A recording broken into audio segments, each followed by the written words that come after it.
සුළු දෙයක් තියෙන්නේ ඔයා ඉස්සෙල්ලාම ඇඩ්ජස්ට්මන්ට් ලේයර් එකක් දාගන්න ඕනේ. මෙතන ඔයාලට මේ පොඩි නිකන් ડોකියුමන්ට් කෑල්ල වගේ ඔබලා නැත්තම් මෙතන new item ගිහලා ඇඩ්ජස්ට්මන්ට් ලේයර් යන්න පුළුවන්. නැත්තම් project panel එකට ඇවිල්ලා right click ඔබලා new item ගිහලා ඇඩ්ජස්ට්මන්ට් ලේයර් එක දාගන්න පුළුවන්. මෙතන ඔයාලට height එකයි width එකයි දී ගන්න ඕනේ. මේකේ අපි sequence එකේ තියෙන 1920,080 නිසා අපි ওই ගානම අරගෙන okay දෙනවා. ඊට පස්සේ ඇඩ්ජස්ට්මන්ට් ලේයර් එක ඇදලා ගන්නවා මෙතනට. ඊට පස්සේ පොඩි කෑල්ලක් තමයි අල්ල ගන්න තියෙන්නේ මෙතන. ඔයා ඇඩ්ජස්ට්මන්ට් ලේයර් කියන එක ගැන වැඩි නොලෙජ් එකක් නැත්නම් මේ මෙතන දැන් උඩ පොප් වෙන වීඩියෝ එක බලන්න පොඩි වීඩියෝ එකක් තියෙන. ඒකෙන් මට තේරෙයි මොකක්ද ඇඩ්ජස්ට්මන්ට් ලේයර් එක ඇයි පාවිච්චි කරන්නේ කියන එක. ඊට පස්සේ මේ ඇඩ්ජස්ට්මන්ට් ලේයර් එකට අපි දාගන්න ඕනේ ඉෆෙක්ට් එකක්. ඒකෙන් තමයි අපි වැඩේ කරන්නේ. ඒකට අපි ඉෆෙක්ට්ස් ගිහිල්ලා proc amp කියන එක සිලෙක්ට් කරගන්න ඕනේ.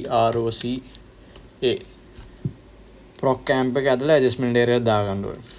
අපිට මෙතන තමයි ට්‍රාන්සිෂන් වෙන්න ඕනේ. එතන ඉඳන් දාලා තියෙන්නේ. ඊට පස්සේ ඇඩ්ජස්ට්මන්ට් ලේයර් එකට අපි දාලා තියෙනවා දැන් ඉෆෙක්ට් එක අල්ලන් ඉන්නේ. අපි ඉෆෙක්ට්ස් කන්ට්‍රෝල් පැනල් එකට ගිහිල්ලා proc මේ ඇඩ්ජස්ට්මන්ට් ලේයර් සිලෙක්ට් කරලා proc amp එකට දෙනවා 80 brightness එක.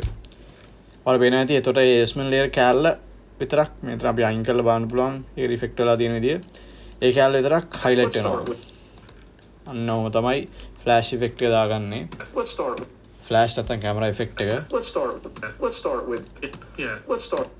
මේක මීට වැඩිය පොඩ්ඩක් නිකන් සෙල් කරන්න ඕන නම් නිකන් සුපිරියර් දැනෙන්න ඕන නම් කරන්න ඕනේ මේක සවුන්ඩ් ඉෆෙක්ට් එකක් දාගන්න තමයි කැමරා ෂටර් ඉෆෙක්ට් එකක් වගේ.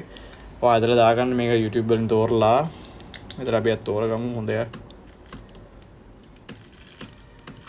මේකට තමයි මම ආස. ඉන්න නවුට් පොයින්ට්ස් දැම්මා. ඒ කැලේ විතරක් ඇදලා ගන්නවා. ටික වැඩි අපි පොඩ්ඩක් කොට කරමු. දැන් ප්ලේ කරලා බලමු කොහොමද තත්ත්වය කියලා. Let's start with the Note King. Let's start with දැන් තියන සුපිරියර්. ඕම තමයි කැමරා ෂටර් ඉෆෙක්ට් එක නැත්නම් ෆ්ලෑෂ් ඉෆෙක්ට් එක දාගන්න. මම මොකක්ද 1 මිනිහ ගත්තා නම් අපිට subscribe එක දාලා support එකක් දෙන්න. ජය වේවා.